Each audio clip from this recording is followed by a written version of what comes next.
GDP, the number everyone trusts, but few truly understand. You hear it in the headlines. GDP grew 2.8% this quarter. America's economy is booming. It sounds like good news, until you check your own life. You're working harder than ever. Your rent just went up again. Groceries cost 20% more than last year. You skip doctor visits to avoid bills. And somehow, you're still falling behind. So why does the government say the economy is strong, when everything around you feels broken? Because GDP isn't what you think it is. And that misunderstanding might be the biggest economic trap in America. The myth of more. GDP, gross domestic product, is the total value of everything produced within a country. More goods, more services, more activity. More is always better, right? Wrong. Here's the hidden truth. GDP can rise while your life gets worse.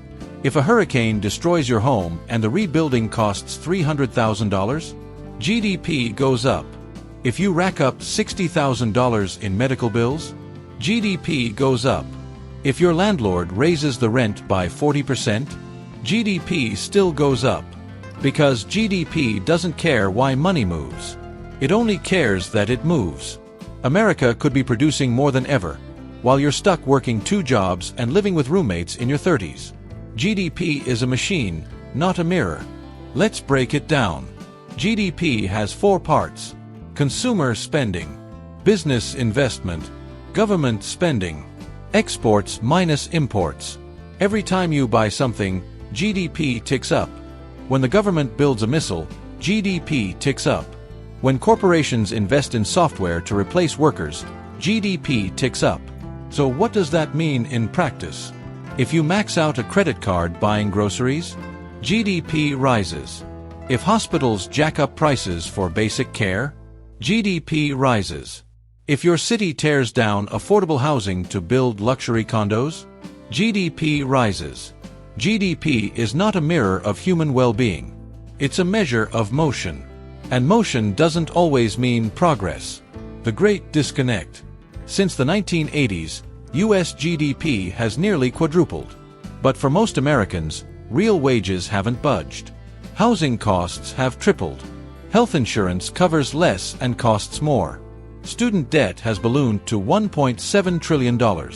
And nearly 60% of Americans live paycheck to paycheck. In 2021, GDP grew at its fastest pace in nearly 4 decades. But ask yourself, did your life improve? No. Inflation hit 7%. Gas prices soared. Grocery bills shocked every household. And corporate profits hit record highs. Big companies bought back their own stocks. Wall Street handed out $45 billion in bonuses. Meanwhile, your rent swallowed half your paycheck. GDP went up. But life got harder. The system is working, just not for you. Here's the most dangerous lie.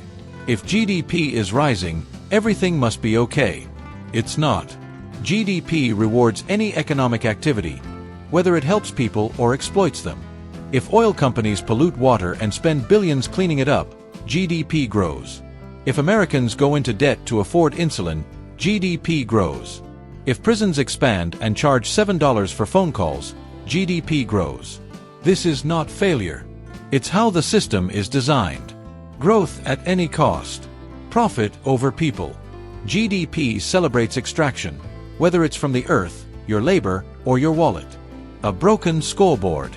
Imagine tracking a football game by counting how many calories each player burns. That's GDP. It tells you something, but not what matters.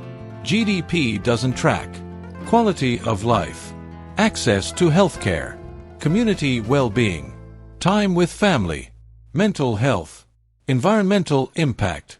It doesn't tell you if people are thriving. It doesn't show you who's losing sleep at night.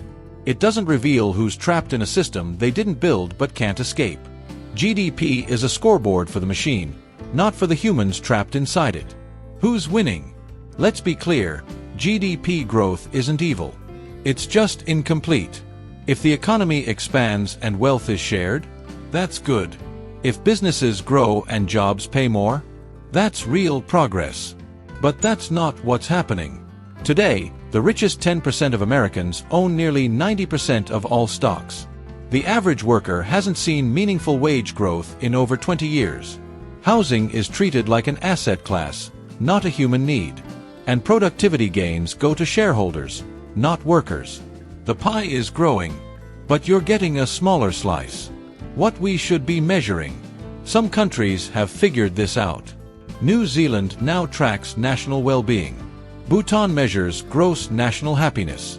Scotland, Iceland, and Wales are shifting toward metrics that actually reflect life. Imagine if the US did the same. What if we tracked median income growth, childhood poverty rates, rent-to-income ratios, mental health access, number of Americans with emergency savings? Imagine if economic success was defined not by production, but by dignity.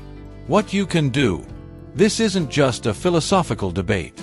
It affects your daily life. If you believe GDP is the whole story, you'll think your struggles are personal failures. But they're not. They're symptoms of a system that hides behind a growing number. The next time a politician brags about GDP, ask, who's actually doing better? Is this growth making life easier, or just busier? Are we building wealth, or just building more debt? Because if your rent is eating your paycheck, if you're skipping care because of cost, if you feel like you're running and never arriving, then GDP doesn't mean progress. It means distraction. Final thought. You are not broken. You are not lazy. You are not bad with money. You are living inside an economy that celebrates expansion, even if you're being squeezed. So stop measuring your worth against a system that never had your best interest in mind. GDP might be growing, but until you are too, none of it matters.